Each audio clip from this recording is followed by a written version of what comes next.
दोस्तों, गले की जलन से बहुत से लोग परेशान रहते हैं। खट्टी डकार आती है, जलन होती है। किस लिए हो रहा है, कैसे हो रहा है, क्या दवा ले, समझ में नहीं आता है। दोस्तों, आज हम आपसे इसी के बारे में डिटेल में बातचीत करने वाले हैं। मेरा नाम है डॉक्टर के पांडे और आपके इस चैनल पे बहुत बहुत स्वागत है। दोस्तों, आज हम बात करेंगे हार्ट बर्न के बारे में कि गले में जलन क्यों होती है, क्या कारण हो सकता है और ऐसी कंडीशन में हमको क्या करना चाहिए और होम्योपैथिक में ऐसी कौन सी दवाएं हैं जो इस पर बहुत अच्छा वर्क करती हैं। दोस्तों, तो आज हमारी पूरी बात इसी पे केंद्रित रहेगी।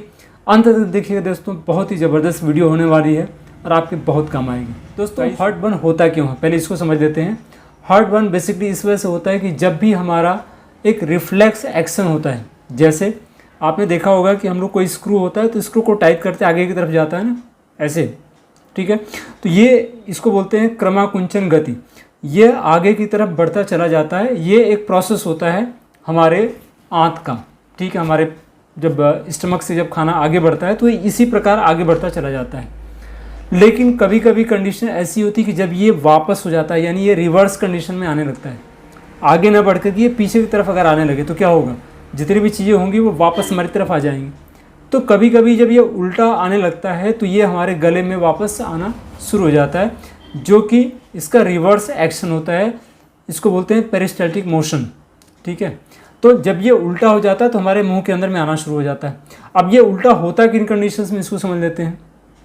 जैसे किसी भी पेशेंट के अंदर में अगर मान लीजिए कब्जियत बहुत ज़्यादा है, अंदर स्टूल पड़ा हुआ है, मल बाहर नहीं निकल पा रहा है, तो जो भी भोजन पेशेंट लेगा वो आगे नहीं जाकर के क्या होगा, वो पीछे की तरफ मारता है।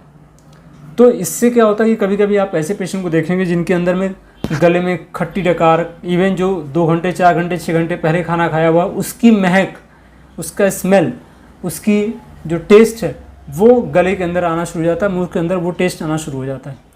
क्यों? क्योंकि वो रिफ्लेक्स कर रहा है, वापस की तरफ आ रहा है, खाना पच नहीं पा रहा कायदे से। तो कारण क्या हुआ इसका, आगे जो कब्जियत है उसकी वजह से ऐसा हो रहा है, ठीक है। दूसरी चीज़ क्या हो सकती है, अब ये किन किन कारणों से हो सकता है। एक तो कॉन्स्टिपेशन के कारण ऐसा हो सकता है। दूसरी कंडीशन होती है जैसे कोई प्रेग्नेंट लेडीज़ है, तो प्रेग्नेंट लेडीज़ में क्या होता है कि जब बच्चा जैसे जैसे बड़ा होता है वैसे वैसे दबाव देता है पेट पे, तो कॉन्स्टिपेशन क्रिएट होता है। और कॉन्स्टिपेशन क्रिएट होता है, दबाव होती है, आंतों के ऊपर दबाव पड़ता है, तो उसकी वजह से भी ये कंडीशंस आ जाती है। कभी कभी क्या होता है कि मान लीजिए हमने कोई ऑयली जंक फूड खा लिया जो कि पच नहीं पा रहा है कायदे से, तो वो आगे बढ़ने के बजाय वो रिवर्स आने लगता है, क्योंकि एसिडिटी ऑलरेडी पेट के अंदर में होती है और वो उसका जो नेचर होता है वो भी एसिडिक नेचर का होता है। तो एसिडिटी ज़्यादा बढ़ जाती है पेट के अंदर में, जिसकी वजह से ऊपर की तरफ रिफ्लेक्स करता है और हार्ट बर्न या बर्निंग इरिटेशन, इन तरह की कंडीशंस डेवलप हो जाती हैं, ठीक है। इसके अलावा जो लोग ज़्यादा ड्रिंक करते हैं उनके अंदर भी खाना पचता नहीं कायदे से, तो उनके अंदर भी ये कंडीशंस डेवलप हो जाती हैं। ऐसी कंडीशन में क्या क्या सिम्टम्स हमको देखने को मिलते हैं कि एक तो गले के अंदर में जलन महसूस होता है, चेस्ट के अंदर में, और जो बीच का पोर्शन होता है इसके अंदर में जलन सी महसूस होती है, और कभी कभी कुछ मिनट तक, कभी कभी घंटों तक जलन होती रहती है। मुंह के अंदर जलन, गले के अंदर में जलन महसूस होती है। कभी कभी ये कंडीशन ऐसे लोगों के अंदर भी हो जाती है जो कि ज़्यादा हेल्दी होते हैं, ओबेसिटी जिनके अंदर होती है, मोटापन जिनके अंदर होता है, तो उनके अंदर भी इस तरह की तकलीफ़ें देखने को मिलती हैं। रीज़न बिंग होता है कि वो कंप्रेस हो जाती हैं, दबाव पड़ता है उन चीज़ों पे। तो दोस्तों, ये सारे मेन कारण हैं जिसकी वजह से ये कंडीशंस होती है। खान पान कभी कभी सही नहीं होता, उसकी वजह से भी तकलीफ़ें हो जाती हैं। कभी कभी ऑयली फूड ज़्यादा खा लिया, ज़्यादा भोजन खाने की वजह से, कभी कभी ज़्यादा भोजन खा लिया, खाना पचा नहीं, तो रिफ्लेक्स एक्शन आ जाता है। तो या गैस बनने की वजह से हो सकता है, गैस अगर बन गई पेट के अंदर में, खाना नहीं पचा तो वो वापस की तरफ आ जाता है, ऊपर की तरफ आ जाता है। तो ये बड़े सारे कारण हैं जिसकी वजह से हार्ट बर्न की कंडीशंस होती हैं। अब ऐसी कंडीशन में हमको करना क्या चाहिए? ऐसी कंडीशन में जो हमको पहले करना चाहिए वो ये कि जो खाने की मात्रा है उसको कम करके ऐसी चीज़ों को ज़्यादा से ज़्यादा यूज़ करें जो कि या तो लिक्विड डाइट में हो या फिर जो कि फाइबर्स जिसके अंदर में हो, ताकि पेट में जो पचने की दिक्कत हो रही है वो धीरे धीरे रिलैक्स हो और नॉर्मल वे में खाना पचना शुरू हो। इसके अलावा फल पे आ जाएं, कच्ची चीज़ें ज़्यादा से ज़्यादा यूज़ करें, ठीक है। खाने की मात्रा थोड़ा कम कर दें, लीवर पे कम से कम बोझ पड़े ताकि अच्छे से खाने को पचा पाए। इसके अलावा होम्योपैथिक में कुछ ऐसी मेडिसिन जो कि बहुत ज़्यादा वर्क करती हैं, उस पर भी बात करते हैं।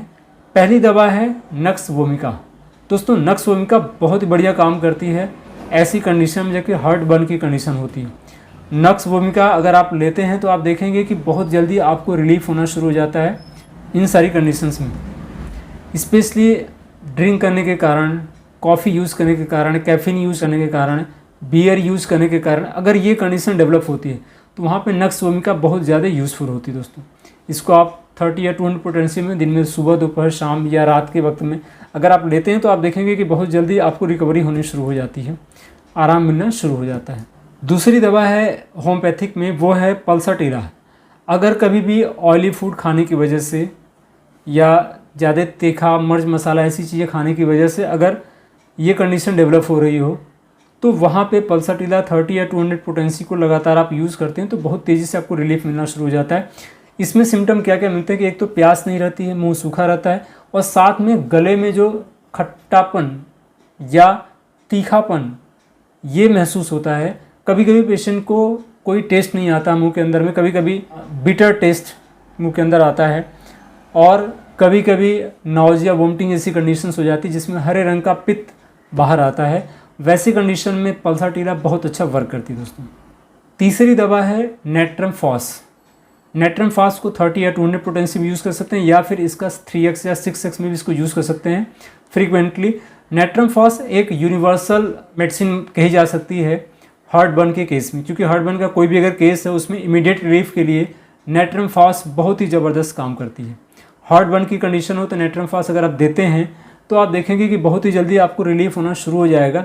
इवन कभी कभी ऐसी कंडीशंस अगर होती है कि गले में खटापन है, डकार है, बीच में जलन सी हो रही है, वहाँ पे ज़बरदस्त यूज इसका होता है।